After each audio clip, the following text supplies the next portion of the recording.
Hello, everyone, and welcome back to Quick Slants with Bethel University head football coach Steve Johnson. Quick Slants is a weekly program that gives you, the fans, the opportunity to ask the Bethel coach questions about the Royals, football or sports in general, or just seek the coach's wisdom about life events that are going on out there. In this week's episode, the coach talks to us about the upcoming game against Carthage. He answers some questions about his beloved Chicago Cubs. And what is the coach praising the Lord about? Let's find out on Quick Slants. So let us welcome back Coach Johnson. Coach, let's first of all talk about team updates you might have for us. You know what? I think we're pretty healthy. Drew Neville, our tight end H-back, great player. He hurt his hand pretty bad, but he's going to be okay. He's got he's got a broken finger, and we were worried that it would be worse, but he's going to be pretty good. Kind of healing our hearts up a little more than anything else right now, and getting onto the next challenge. And I've got to practice what I preach as far as when the tough stuff hits, you got to lean into it, and it's going to grow you. And some kind of hurts growing sometimes. So, well, let's talk about this last week's game. A 70-53 finish. While I understand you weren't particularly happy about the outcome, is it a game where at least you're looking back on and thinking, wow, that was really an exciting game? I felt like I wish I tried, and I was talking to some people about that, is that where it was really an exciting game, and it was a great game. It's 50, I don't know what the score was, but it's like 48-48 kind of that type of game in the fourth quarter, and so it was really a great atmosphere. The facilities at Dubuque are great and everything, and offensively we just played some great football. We played some people laugh, but we played some really good defense too, and then they you can't take anything away from them. They exploited some stuff, and they've got some great athletes, and Coach Zwiefel has taken.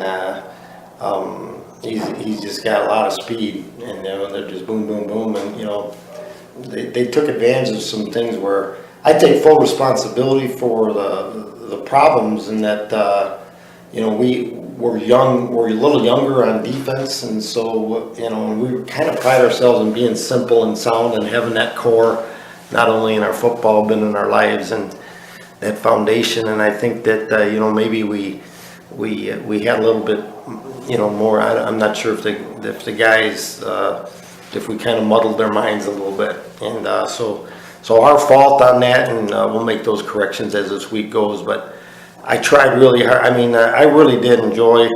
I think it's a great game to watch if you didn't have to lose, but losing does matter a lot. So especially to a coach and a coach's families and the team, fans aren't as highly invested, and so they can enjoy the game maybe a little bit more.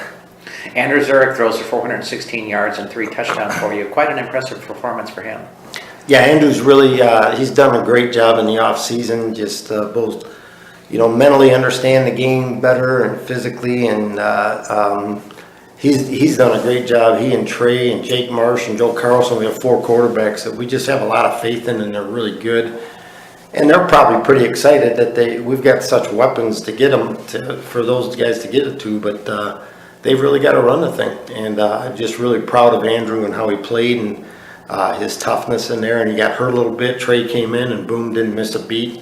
Had a great drive, and so there was a lot of excitement. I mean, there was really a lot of excitement about, but with kind of an embarrassing loss, just because of kind of number of points we gave up, and in the fashion they had 3 different times where in one play they scored a deep touchdown. We drove, they scored on one play, and we drove and scored, and they scored back, and then we got stopped on their 20 and they scored. So 3 plays straight, and so that's a little tough. I've been almost 300 games here at Bethel coaching, and never saw one like that. Bridgeport Tussler rushes for 5 touchdowns, and you get 100 yards out of him and Gunnar Bloom. You have to be feeling really good about the ground game for your team. We can really run the ball. Our offensive line is terrific, and we're very veteran on the offensive side, and a lot because of our injuries from last year, where we returned almost 12 out of 11 because we've gotten guys back. So Gunnar and Bridge, our special special players, and Bryce Marcourt, Neville, and Jackson Canfield outside with Johnny Pitlack. So we really got a lot of weapons, but the O-line and the quarterback have to be solid, and they have to be sharp to let those guys roll. I think I said the wrong name. So Gunner, let me correct that, found myself right there.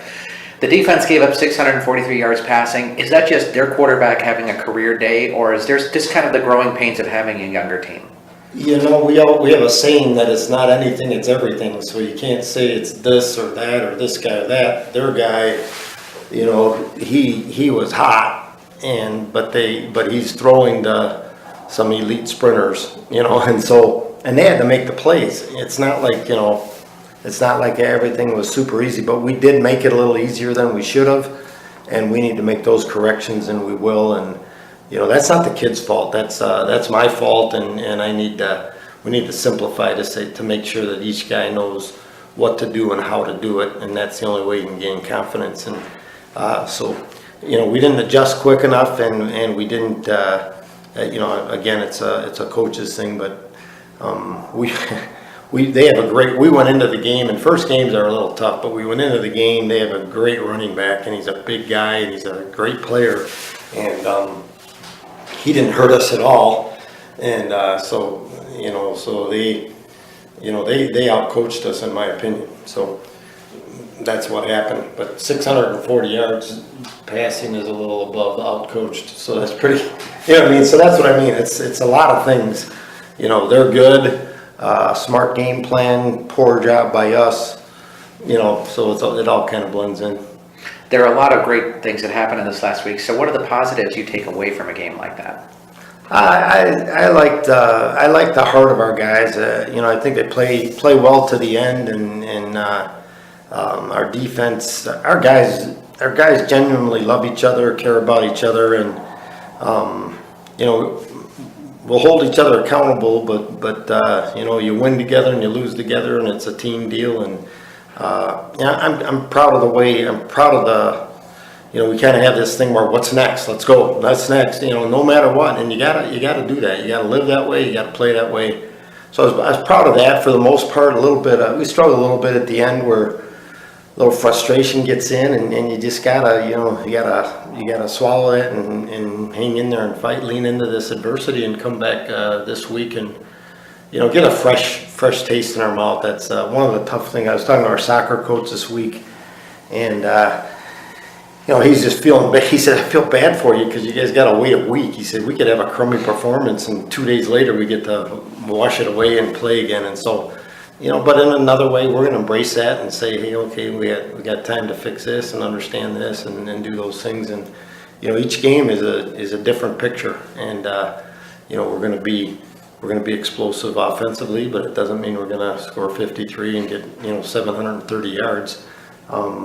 You know, one thing to be said is that Dubuque is one of the better teams in the country, and I think we are too. You know, it's hard to give up 70 and feel that way, but you know, it's not like, you know, they got yards against a good team and we got yards against a good team, and so I would say both teams are pretty prolific offensively. Talking about what's next, you welcome Carthage this Saturday.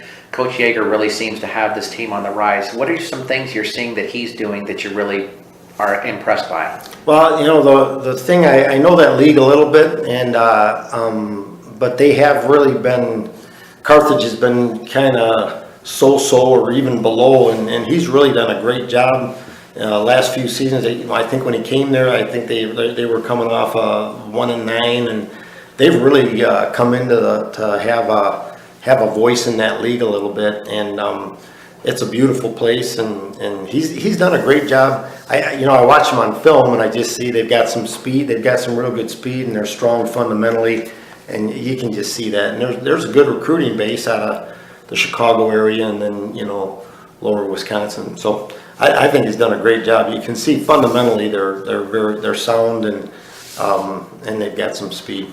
Jamal Davis ran for 107 yards on 8 carries for them last week. What do you try to do to slow down a guy like that?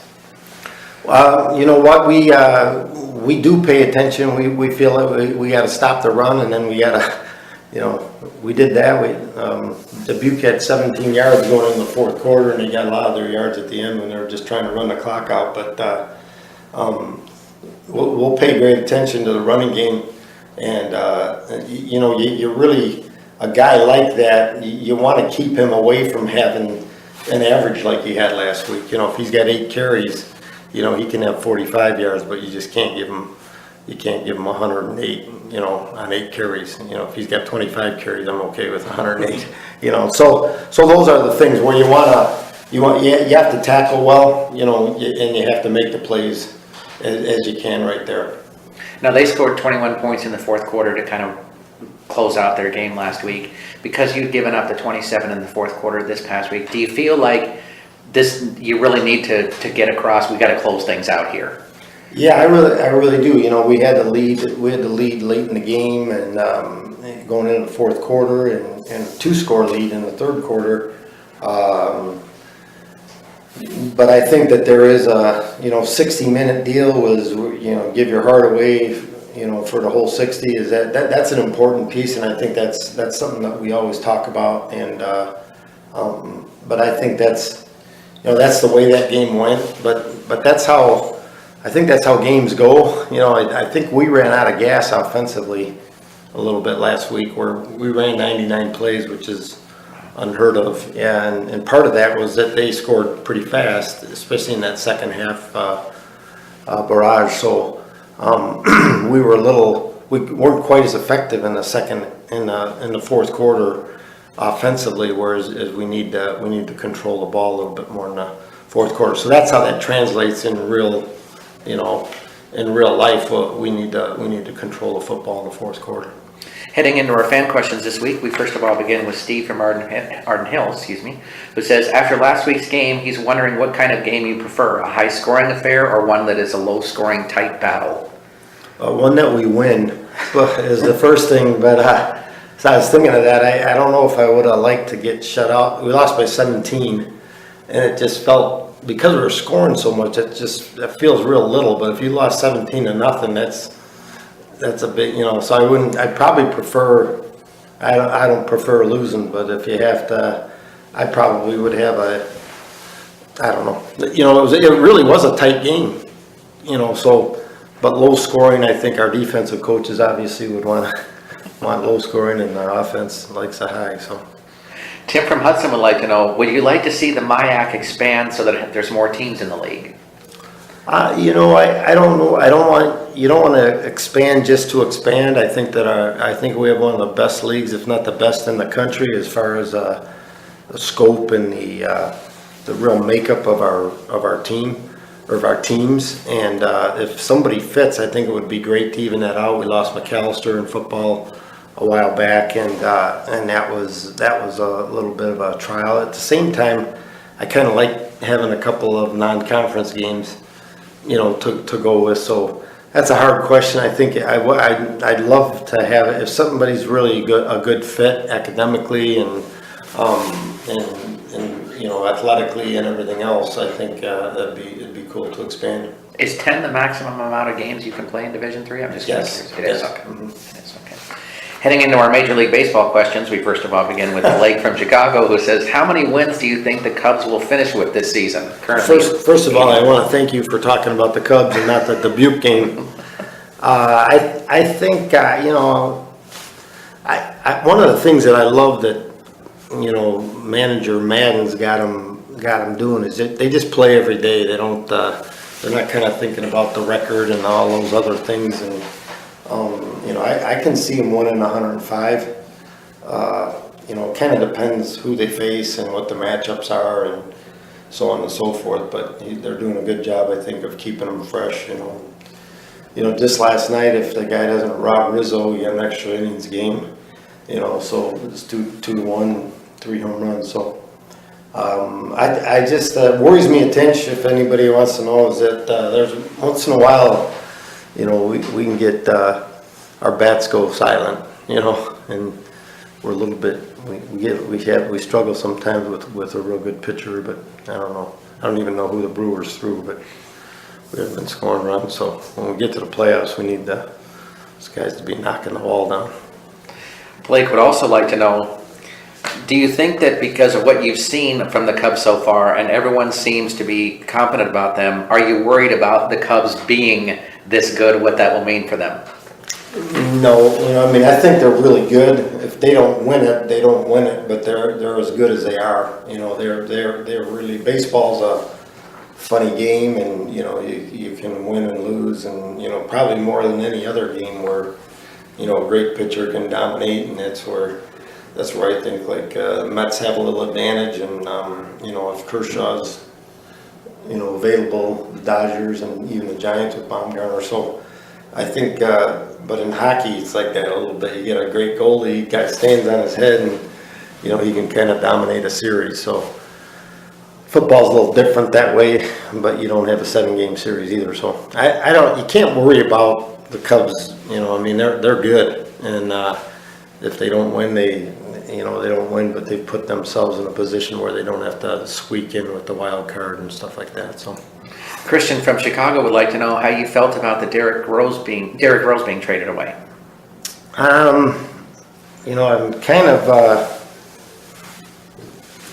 it caused me to. I like the Timberwolves a lot, and it caused me to like them even more because I just feel like I felt like we're kind of waiting for Derrick Rose to do the stuff, and I don't know. I think it might have been good for him for a scenery change, even though he's a Chicago kid and everything. I don't think the Bulls are going to be super great, but I like them a lot. So I don't know. I think it is what it is.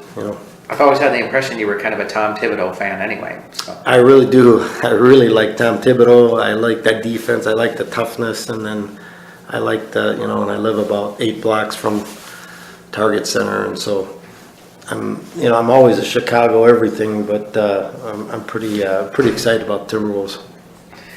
Our next question comes from Jay from St. Paul, who would like to know how you feel about players that don't stand during the national anthem.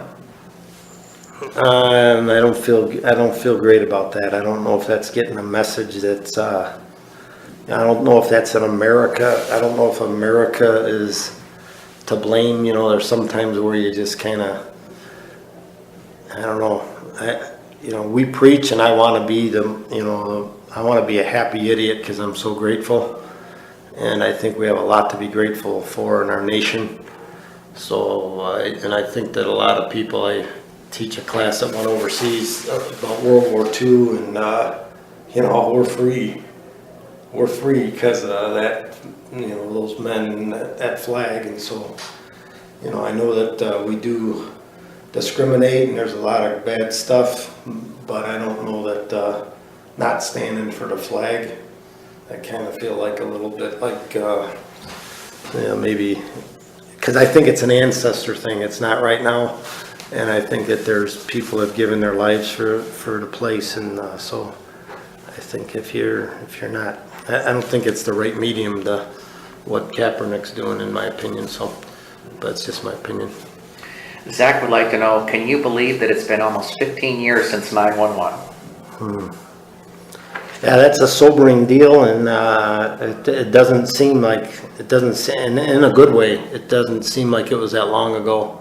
Probably because there's so much crud going on in the world with ISIS and whatnot. But, that's a sad thing. But that's another thing about, that, our country is like, we're under attack in a lot of ways. And I just, kind of think, a lot of people, a lot of policemen and firemen died in that thing, trying to help people. And, by and large, those guys have to live in some fear and see a lot of crud. And so I have great respect for servicemen and policemen, and I know that there's problems, so I'm not trying to be naive to that, but 9/11 is a pretty good example of heroes and sadness. John from Minneapolis asks a question that I completely agree with. He says, Coach, the politicians that we have seem to be terrible. We need Steve Johnson for Congress. Yeah, if I wasn't an idiot, then we could do that. I don't. you know,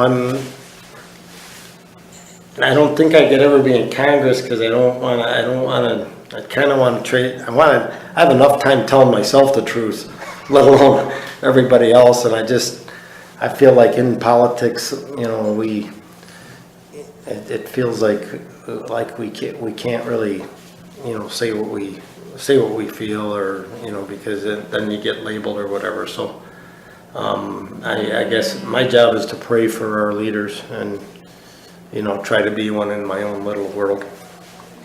Our last part for this week, we're going to talk about what you're praising God about and what we're saying hallelujah anyhow about. So what are we praising God for?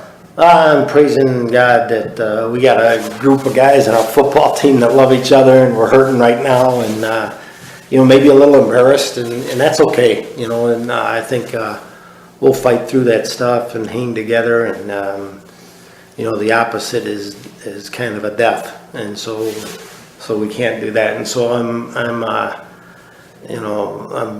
thankful for the trial, and hallelujah anyway, the trial too, you know what I mean? But we're healthy, and we got a good team, fun to watch, and bigger than that, we care about each other, and so it's big. Awesome. Thanks for joining us this week, Coach. All right, my pleasure.